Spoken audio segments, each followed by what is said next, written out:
She helped a shivering man into the shelter, not knowing he was a billionaire, escaping his own wedding. I do not have time to explain. I cannot call the police. They are already looking for me. But I did not do anything wrong. You are shivering in the snow and talking about justice? Get inside. If you are a bad man, I will be the first to know. The wind roared like an angry beast outside the shelter's old wooden door, battering the building with icy gusts. Snow blew sideways in thick curtains, swallowing the town in white. Sarah pressed her hand against the glass pane, squinting through the frost as she checked the street one last time before locking up for the night. It was Christmas Eve, but for her, it felt like any other cold, lonely night. At 32, Sarah looked older than her years. Life had not been gentle. The faint scar near her right eye, the guarded way she spoke, and the habit of checking twice before saying anything personal all pointed to a past filled with regret and betrayal. Once a respected accountant with a promising future, she had spent 6 harrowing months behind bars after being framed in a corporate fraud scandal. She had lost everything: her career, her friends, her reputation, but not her conscience. After her release, she moved far north, bought a run-down building with what little money she had left, and turned it into a small shelter. She called it the Haven, a place for those the world had forgotten. Tonight, only 4 residents were inside, 2 men sleeping on cots in the common room, 1 elderly woman reading by candlelight, and a teenage girl wrapped in a quilt, watching the snow fall through the cracked window. Sarah had just turned off the hallway light when a violent knock rattled the front door. She paused, heart racing, then grabbed the iron poker from beside the fireplace and stepped cautiously toward the entrance. When she opened it, a blast of cold slammed into her, nearly knocking the breath from her lungs.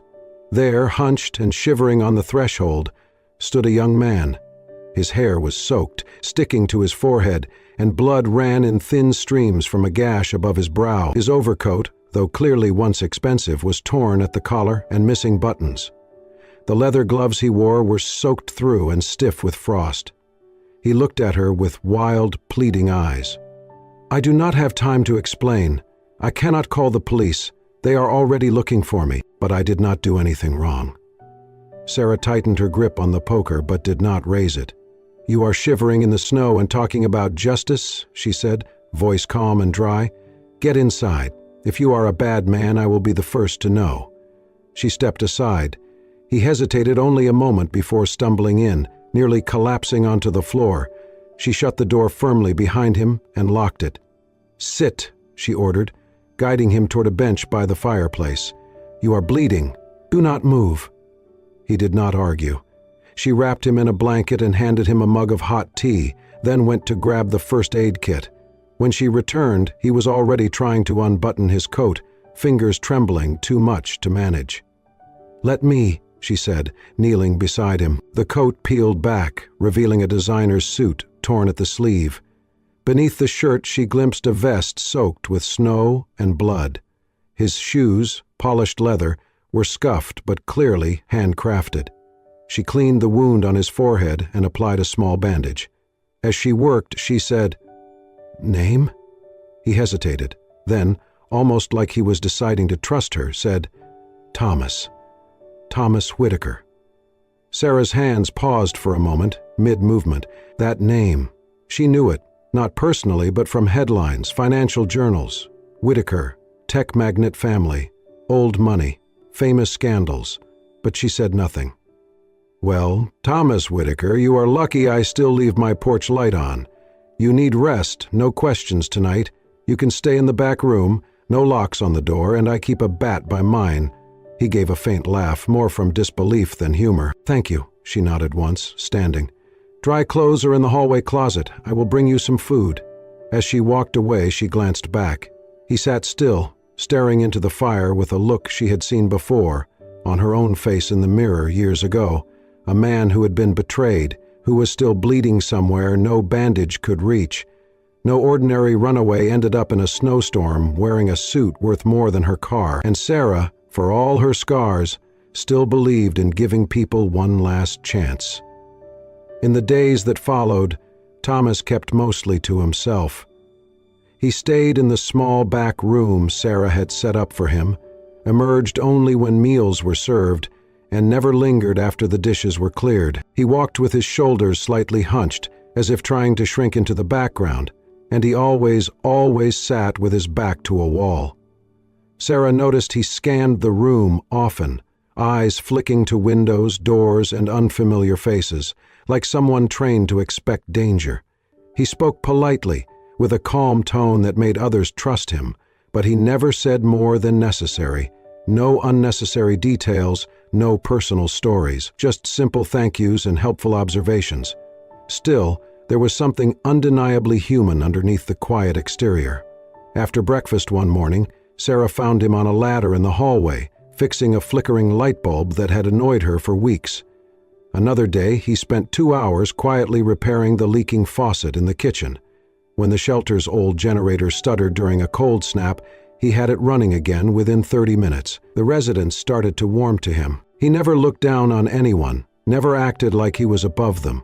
He helped fold laundry without being asked, offered extra food to the older guests, and once gave his coat to a new arrival who was soaked and freezing. But Sarah saw more than kindness. She saw the way he examined the generator's manual like he had written similar ones, the way he talked about wiring and circuitry with terms most people would never use, the way he glanced at her laptop screen one evening and muttered, "That budget spreadsheet needs a formula correction in column F, totals off by 6 cents. He was not just well-educated, he was precise, experienced, and it only made his silence about the past louder. One night, after everyone had gone to bed, Sarah sat at the desk in her office, sorting through donation receipts. The shelter's finances were always on the edge of survival. Her hands were cold from the failing radiator, and the candles flickered against the walls. She considered calling it a night when she heard something. A voice. Not hers. Not anyone in the hallway. "Nicole, you said it would be clean." "Alan, you lied. Don't pretend you did this for me." It was coming from Tomas's room. Sarah stood, heart beating fast. The voice was not loud, but it carried the weight of something deep and broken. She walked down the hallway, paused outside his door, and listened. "I trusted you both. Everything gone." His voice cracked, ragged from sleep but thick with pain. He was dreaming, but this was not just any dream. This was memory, leaking out from the walls he had built. She knocked gently, then opened the door. Thomas was tangled in the blanket, sweat soaking his forehead, his face twisted in agony. "Thomas," she said softly, "you are dreaming. It is okay. Wake up." He jerked upright, gasping for breath. His eyes were wide, wild for a moment, then slowly focused on her face. "Sarah," he muttered, "sorry." You were shouting," she said, keeping her voice calm. "Names. Nicole. Alan." His hands trembled as he ran them through his hair. "Yeah, sorry, I should sleep somewhere else." "You are fine where you are," she said firmly. "Everyone has ghosts. Yours just sound a little louder than most." He looked at her, as if weighing whether to speak. "I do not mean to bring trouble," he said finally. She nodded. "I know." She did not press for more, but before leaving, she paused at the door. "Thomas, whatever you are running from, just know, you do not have to run alone forever." He did not respond. But as she walked away, he whispered a quiet, almost broken thank you. And in that moment, Sarah realized something. Thomas was not just hiding from someone. He was hiding from the version of himself that had believed in people like Nicole and Alan, and some part of him still wanted to believe in someone again. The snow had stopped by the third night, but the cold still clung to the air like a warning. Sarah sat near the fire, sorting through repair bills, her eyes heavy with exhaustion. Thomas had not left his room all day. Something about the silence unsettled her. She crossed the hall and knocked. "It's open," came his voice. He was sitting on the edge of his cot, staring at the floor. His hands were clasped, his jaw tight. "I need to tell you who I am," he said. Sarah sat opposite, waiting. My name is Thomas Whitaker. I was CEO of Whitaker Dynamics. The name landed like a weight. Everyone knew it. Tech giant, family empire. I took over after my father passed. Too young, they said. But I built it bigger, better. Then I got engaged to Nicole Harper. She runs a media startup. Everyone called us the golden couple. I believed them. He stood, began pacing. But she and Alan, my best friend and legal advisor, they were planning something. They forged my signature on investment contracts, funneled money into shell companies, and pinned it all on me. Sarah's stomach tightened. If I'd married Nicole, she would have gained legal standing over our shared assets. They timed everything, contracts, press coverage, to fall apart after the wedding, making me the scapegoat. He paused, looking at her. They even leaked fake evidence, emails, documents. Suddenly I was the villain. "Why not go to the authorities?" Sarah asked. I did, but Alan had someone inside. The same day I reached out, he knew. An internal investigation started, but the focus shifted to me, fabricated evidence. I was done if I stayed. So you ran. I had no choice. I had to disappear, figure out what they did, and find proof before they ruined me. The fire outside hissed softly as silence fell. Then Sarah spoke, her voice calm. I lost everything once too. Thomas looked at her. I was a corporate accountant. Someone stole from the company. I reported it and got framed. They used my login, twisted the numbers. I was arrested in front of everyone. Thomas said nothing, but his face darkened. I spent 6 months in prison. No trial. No one believed me. When I got out, I left everything and came here. Built this place from what little I had left. "I'm sorry," he said quietly. She shook her head. "Don't be. It made me stronger. And if I ever get the chance to pull someone else out of that darkness, I will." She stood, her voice firm. "You're not alone in this, Thomas. If you're ready to fight, I'm with you. Not out of pity, but because I know what it's like to lose everything and still want to believe in something worth saving." Thomas's expression cracked, just a little, not from pain or fear, but something closer to trust. "I don't know what comes next," he said. "Neither do I, but we'll figure it out. Together." By the end of the week, the shelter felt warmer, not just from the patched-up heating system Thomas had worked on, but from the unspoken shift between him and Sarah. The raw edge in his voice had softened. The way he looked at her now held something more than guarded gratitude. It held respect. It held trust. They sat together at the kitchen table one morning, the snow outside melting under a rare glimpse of winter sunlight. Thomas stared at his untouched coffee, then glanced up at Sarah. "I need to contact someone, a lawyer I can still trust. She was my father's advisor before she left the firm. Name's Caroline Mendez. I do not know if she will even believe me now." Sarah nodded, already pulling her old laptop closer. "Let's start with that." They created a new email under a false identity, used a virtual private network, and typed a brief, coded message. Sarah double-checked every line before sending it. "I used to do this kind of thing for clients," she said with a faint smile. "Not illegal stuff, just making sure things were airtight." "You were really good at your job, weren't you?" Thomas asked. She looked at him for a moment, then nodded. "I was." Over the next few days, they worked side by side, repairing shelves, reorganizing food inventory, even painting over graffiti in the back alley. They made an unlikely team, the fallen tech mogul and the accountant-turned-shelter murder. But somehow, it worked. One afternoon, Sarah drove them into town to restock supplies. At the small local market, Thomas handled the cart while Sarah read off her list. They bickered over peanut butter brands, shared a laugh when he knocked over a stack of canned beans, and even stopped for coffee at the corner cafe. No one recognized him. He wore a beanie pulled low, kept his head down. To the world, he was just a man helping a friend. Back at the shelter, as they unloaded groceries, Sarah finally shared the part of her story she rarely let out. "It happened on a Thursday," she said, wiping her hands on her jeans. "I was reviewing quarterly reports. Something did not add up. I flagged it, followed the trail, and brought it to the CFO." Thomas listened in silence. 2 days later, security walked me out of the office, in handcuffs, in front of everyone. The numbers had been changed, and all the evidence pointed to me. Even my login was used. You did not fight back? I tried, but the real thief knew the system better than I did. My lawyer said I could either take the fall quietly or risk years in court and possibly a longer sentence. I took the plea deal. Thomas's jaw tightened. You did nothing wrong. I know that now, but back then, I questioned everything. My sanity, my choices, my worth. She met his eyes. That is why I recognized it in you, the way you looked the first night. It is the look of someone who had the truth ripped away and replaced with a lie too big to fight alone.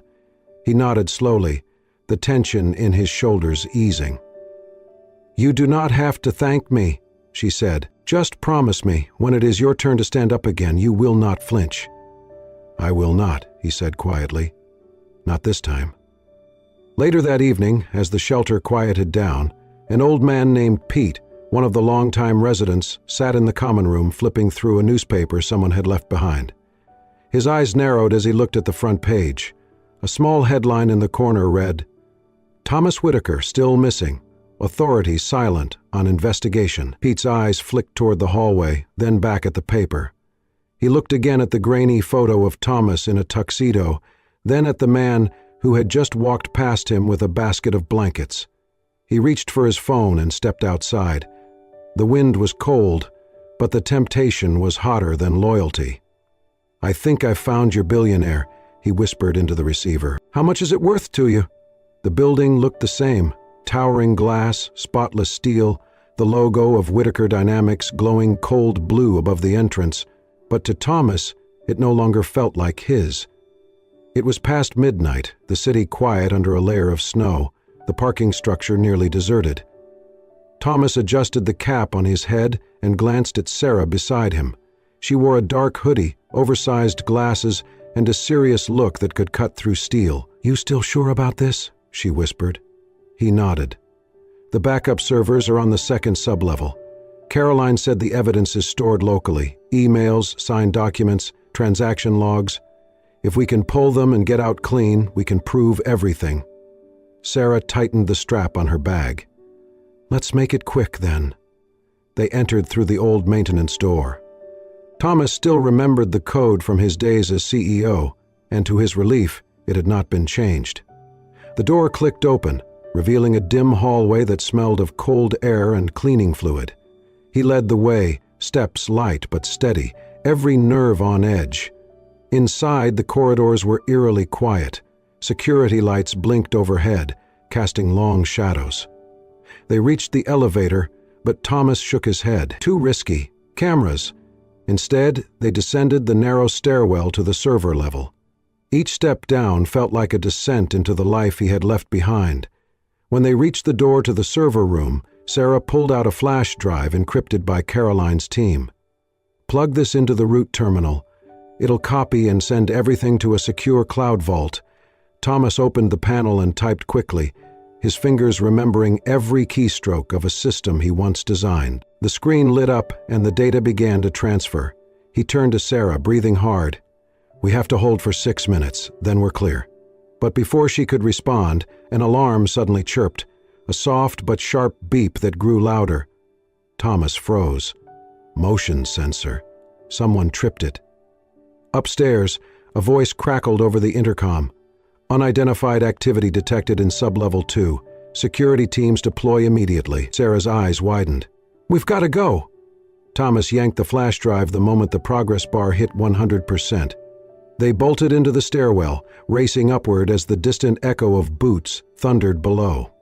They burst into the underground garage just as headlights snapped on across the lot. A black SUV turned toward them, engine roaring. This way! Thomas grabbed Sarah's hand and darted toward the far exit. The SUV accelerated, closing in fast. A security guard jumped from the passenger side, shouting. Thomas shoved open a side door and pulled Sarah through just as a shot rang out. Rubber bullets, not lethal but enough to knock them flat. The door slammed shut behind them. They ran through the alley behind the building, hearts pounding, breath visible in the freezing air. A high wall loomed ahead. "I can boost you," Sarah said, crouching. "Go!" "No, go!" "Go!" Thomas stepped onto her braced hands and leapt, grabbing the top of the wall. He pulled himself up, then reached down and hauled Sarah over, just as more footsteps echoed behind them.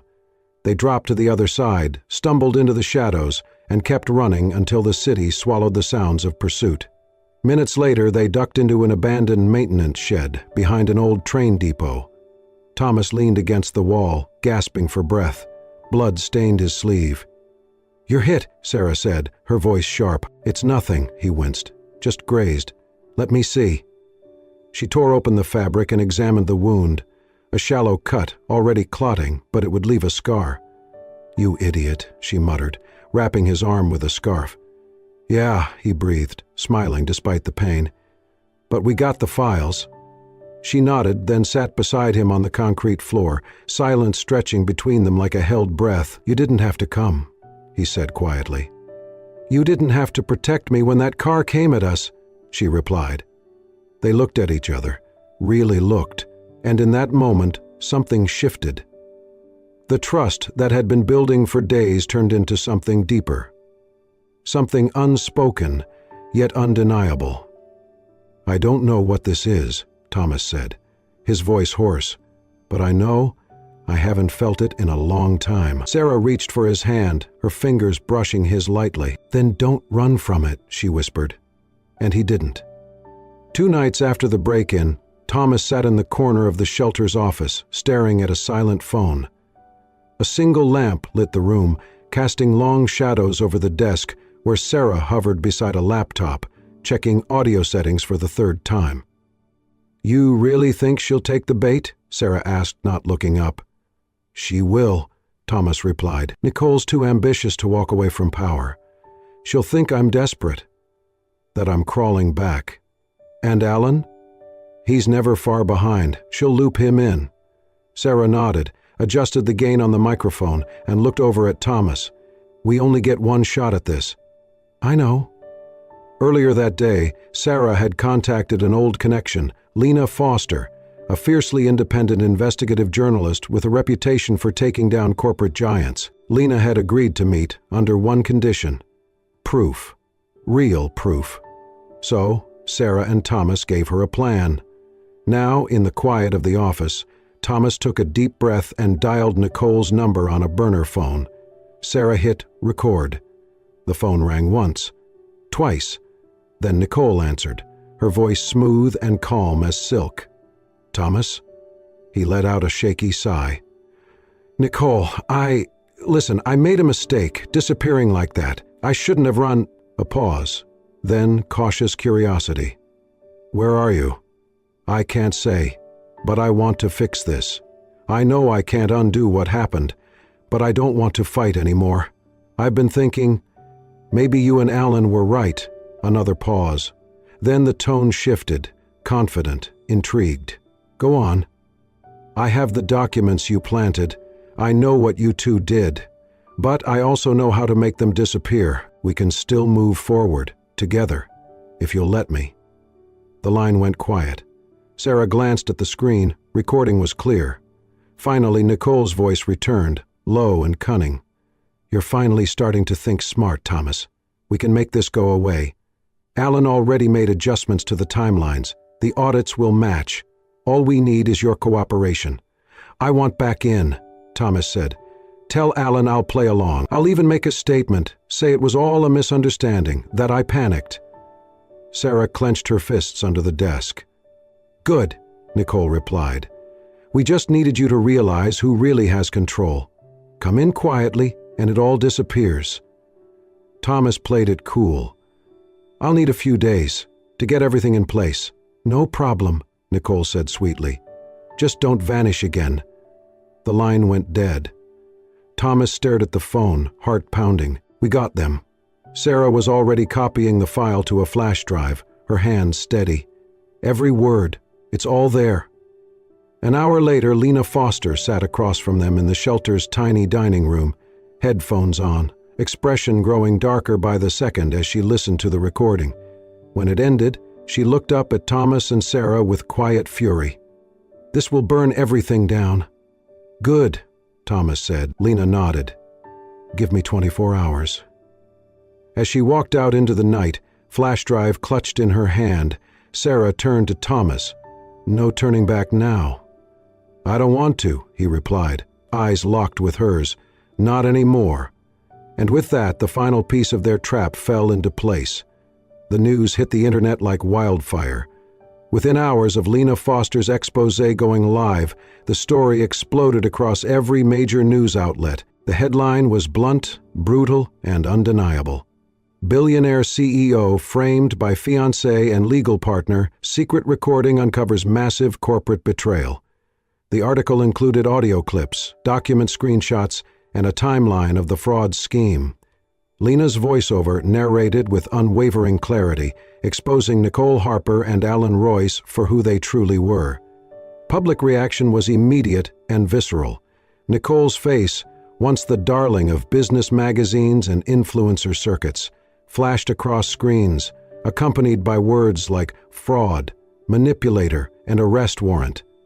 Alan Royce, too, was named in full. Both were now officially fugitives, with federal charges including wire fraud, obstruction of justice, and conspiracy. The Justice Department confirmed the validity of the evidence and issued arrest warrants that very day. Meanwhile, Thomas Whitaker's name transformed from scandal-ridden CEO to whistleblower and survivor. For days, headlines praised his courage. Thomas Whitaker clears his name in stunning turn of events.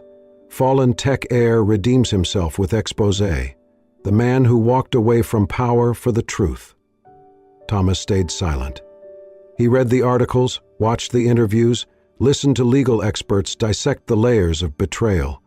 But through it all, he stayed inside the shelter, next to the woman who had saved his life, when the world had turned its back on him. Then the press came knocking.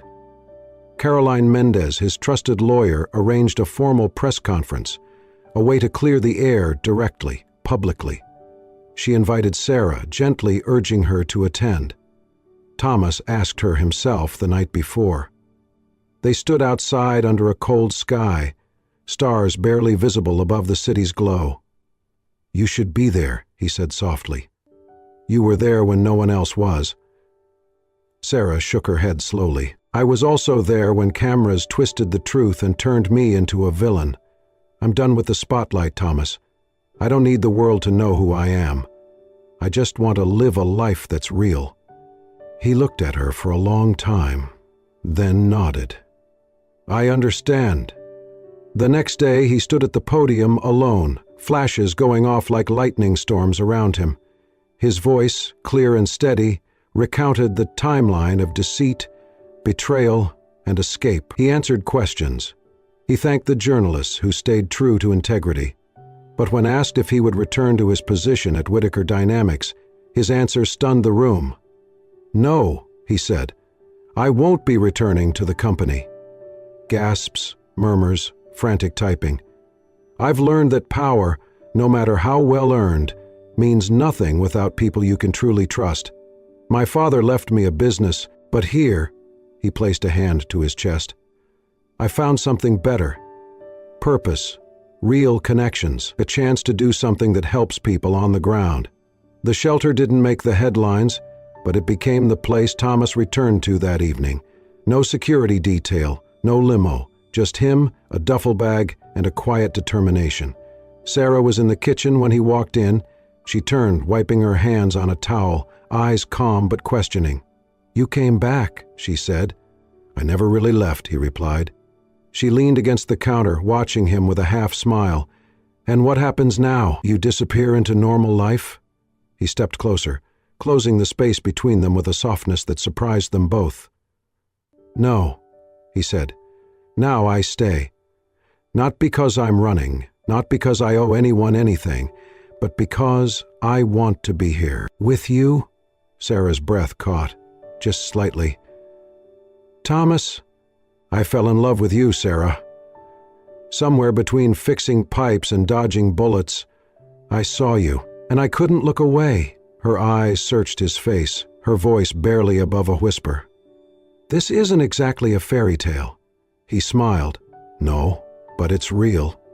And as she stepped into his arms, laying her head against his chest, she realized that maybe, just maybe, this was better than any fairy tale, because it had been earned, through truth, through fire, through choosing each other when the world had given them every reason not to, and in that small, quiet shelter, built on second chances and stubborn hope, love didn't need a spotlight to shine. It just needed two people brave enough to hold on. The scent of cinnamon and baked bread filled the air as laughter echoed through the old community center. Twinkling lights lined the windows, casting a golden glow over the long rows of tables, each one set with care. Laughter rang from children chasing each other around stacks of chairs, and the soft hum of music played beneath the joyous chaos. Outside, snow fell in soft flakes, blanketing the streets in silence, but inside, warmth reigned. Sarah stood near the makeshift buffet, helping a young boy scoop mashed potatoes onto his plate. She wore a deep green sweater and a silver pendant shaped like a star, simple, beautiful, and unmistakably her. A year had passed since the stormy night Thomas stumbled into her shelter, bleeding and broken. Since then, everything had changed, and yet, somehow, everything had come full circle. She was now the chief financial officer of the Haven Project, a nonprofit founded by Thomas after stepping away from Whitaker Dynamics. Together, they had expanded from one shelter to 6, scattered across the state, each one modeled after the values they both held dear: dignity, trust, and second chances. Thomas had taken to his new life with quiet joy. Gone was the man who once signed multi-million-dollar contracts in penthouse boardrooms. Now he showed up in work boots and rolled-up sleeves, handing out coats and rebuilding broken heaters. And through it all, he stayed by Sarah's side, not as a man who needed redemption, but as one who had found purpose.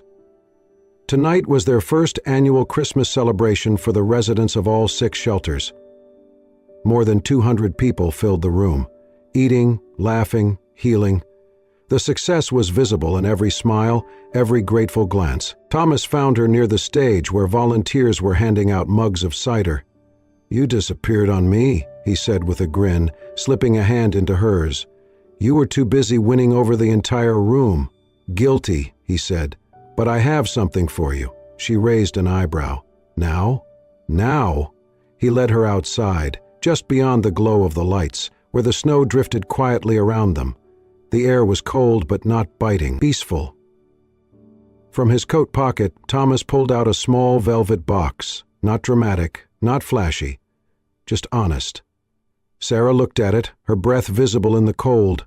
"Thomas, it's not an engagement ring," he said gently, opening the box.